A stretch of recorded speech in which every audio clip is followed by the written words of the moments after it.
Well, hello and welcome to ILoveGay today. And we are going and jumping into the world of small business today in Orlando. And we're here with Michael Wallman. How are you, Michael? I'm great. I'm great. Thank you for inviting me to speak today. Oh, I have thoroughly enjoyed getting to know you and watching and seeing all your work through. And you're one of those that's more aligned with the channels we're on, which is you're very strong on Twitter and LinkedIn. And so Yes. I can't miss you. Thank you. Thank you. Well, putting out the information, only finance man. Yeah. You've been extremely supportive with your posting, likes, and reposting of the information that I've been putting out there. Well, thank you. No, it's very mutual. And I love what you're doing. Onlyfinanceman.com. And so as soon as I saw it, I knew there was some sort of correlation with content creators and OnlyFans and all that. But what's really interesting is that you kind of like you've carved out this niche of kind of a financial planner to the stars, and we'll say it with that sound of lifestyles of the rich and famous in the background in your head. So, but doing this, you've kind of carved out a really nice niche for yourself, and you're pursuing that. How is all that going? It's going really, really well, and I appreciate again being here. Um, what I've been doing, what you've been seeing and commenting on is basically tax and financial planning Yeah. for influencers and content creators and only fan entertainers, Yeah. uh, folks that are independent contractors, influencers. They're out there as their own employee. Yeah. They pay taxes. They get paid quite well, and so do content creators. Yeah. They also get paid well if they have the right content. So these folks need good, sound financial planning. And there's many other reasons why, but to go into the topic, it becomes so dry. So when I do these Twitter posts Yeah. at Only Finance Man, you'll see there's tax tip number one or tax tip number two. And it's a short little tax tip, similar to something we just talked about prior to going on the air regarding your attire. Yeah.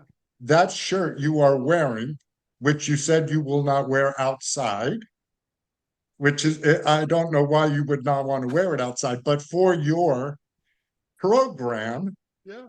if that attire is strictly for your program, that is something that your accountant Yeah. can work with you as a deduction. Yeah. No, It's very interesting. I love all that. But you've been doing financial planning for I wrote down 25 plus years, but I mean you've been doing this for a very long time. Yes, I started financial planning in 95. I started doing estate planning for the alternative family. Back in 95, I was working with a community that was overlooked, Yeah. underserved. And while I was at Merrill Lynch at the time, I proposed that we talk about doing some kind of estate planning or tax planning, financial planning for a community that primarily two incomes. Yeah. Okay, they're doing well, but yet they don't want to reach out for obvious reasons. And at that time, I aligned myself with a gay attorney, a gay accountant, and I got up and we did a program, a seminar talking about how your assets will not go to your partner. You've been with your partner for X number of years. You will not be able to convey unless you work with my attorney or my accountant. And that is how my practice evolved and started. Yeah. That was a huge deal too. I mean, prior to the world of same-sex marriage, I mean, I know what it was like because I was with my first partner for almost 20 years and we did have the power of attorney and we had all those pieces in place to cover for the fact that we were never truly legally married in the eyes of the law. And it's fascinating how in 2013 everything changed so dramatically. And I know personally I felt that change, but you've been a big part of all that all those years. The the advocacy work that I've done in the early 90s, Yeah. I think in being an ally, if you want to call it that, but since I've been in the community for almost 30 years, I'd like to say I'm a member. Yeah. Well, Gold Star, I believe I'm a member. And I do believe that providing the information and giving this information is helping again, a community that was not helped back in the early days. It was all about working with the proper attorney, a proper accountant. 2013, what happened? We can get married, we can get divorced. Yeah. I don't need all of these different documents. Now, having just said that, we're in the state of Florida where perhaps we need to keep those documents a little handy. Yep, exactly. But you're very active when you're talking about being an ally. But I mean, you're not just an ally. You're a board member as well as a member of the MBA, which is the local LGBT chamber there in Orlando, and also you're a big part of the Miami LGBT chamber as well. I think, right? Uh, in 95, again, going back to the 90s, there was Yeah. in Miami a chamber, a gay chamber, and it was actually called the South Beach Business Guild. Okay. And it was that name because we were not wanting to be the Miami Gay Chamber. However, shortly thereafter, we became very cohesive as a community, decided to change the name to, in fact, the Miami-Dade Gay Chamber of Commerce. Yeah. Being a ally and a straight member of the community, I was able to, at that time, stand up and affect government locally. Mm. Am I going to the Senate? Am I going to the House? No. I'm going to the commission. I'm going to the mayor's office. I'm going before the county. Yeah. Here in Miami, when I lived in Miami, I was there to help get the human rights ordinance passed, the first city in the state of Florida. So Wow. the advocacy work has started way long ago, carrying that through the chamber. And then here in Orlando, the new chamber name is called the Pride Chamber. So as you mentioned earlier, MBA, Yeah. Metropolitan Business Association. It is not, we're the gay chamber. Now, 2022 or 3, changing the name to the Pride Chamber. We're proud, we're pride. I was the first straight member of the board when I moved to Orlando 10 years ago. Wow. It was the community has just done marvels. It's really fascinating listening to you. I could tell how much has changed even recently. Like we always think that, during the Obama years that we were past we were on the upside and things were just getting better and better. We didn't have to work that hard at it anymore. But the point is that back in those 90s and early 2000s, a lot of those chambers all used some sort of code name.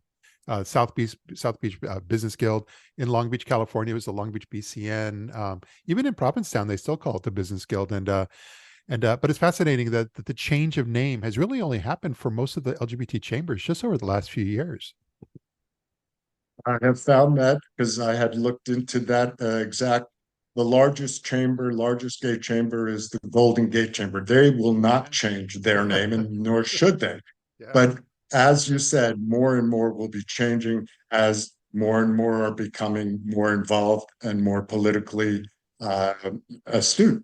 Yeah, it makes a statement just putting it out there instead of having to hide. So, but going back to your business on that side, you've really had a focus over all this time, though, is kind of unique, I would say, really focusing on what you said, sole practitioners, sole proprietors, and entrepreneurs. But you really kind of paid a lot more attention to some of those folks that not all financial planners, I think, are interested in.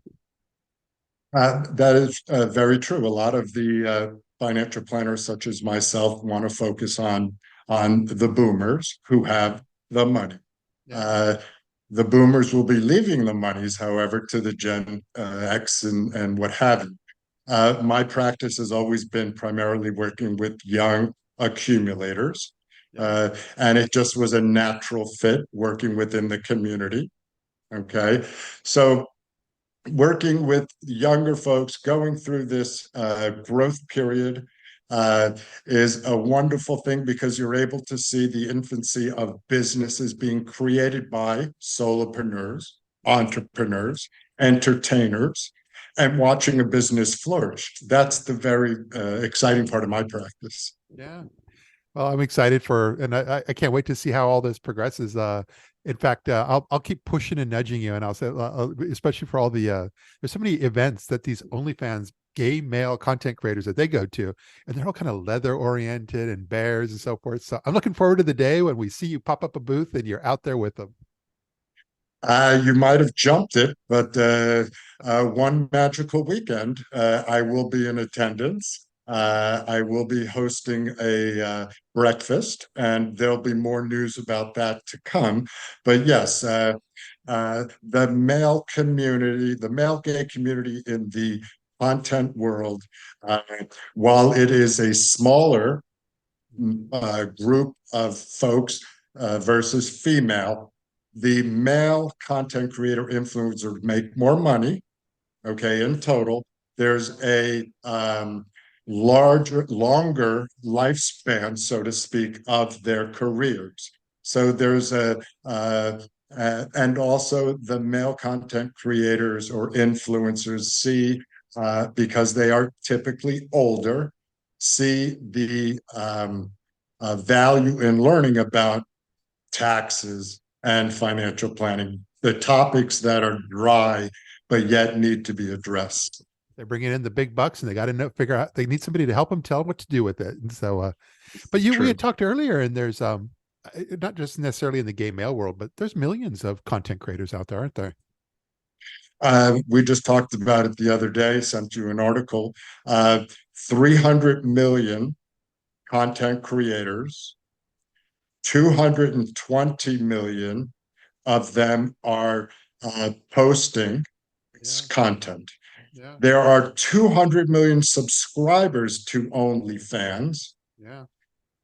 87 million of that 220 are active and have been active within the last 6 months. Wow. OnlyFans, I think it was stated in the article, they are the fifth largest exchange of currency, whether it be they're in Bitcoin or whether they're paying in other banking institutions. Wow. It's huge. I think we all kind of sense it, but we never really. It's most of us are kind of a bit removed from it all. So it's great to hear this. It is starting to become more and more accepted. These folks are making, as you said, lots and lots of money, paying taxes. Yeah. Okay, why shouldn't they be more comfortable coming out and working with a tax planner or a financial planner that you would feel comfortable working with? How many bears are going to want to work with an accountant that is, out in the community that is not as accepted? Okay, I think that's another layer of comfort that the community wants and needs. Yeah, I love hearing all this, and I look forward to, especially when I don't know if I'm going to gay days and one magical weekend events this year, but when I go to Florida all the time for work and so forth. So when I'm in Orlando, I would love to connect with you in the real world. Absolutely, absolutely, it would be my pleasure. Well, thanks so much for being here with us and sharing a bit of your story with our audience. My pleasure, and thank you for having me. Absolutely. And it feels good, so good, coming back again.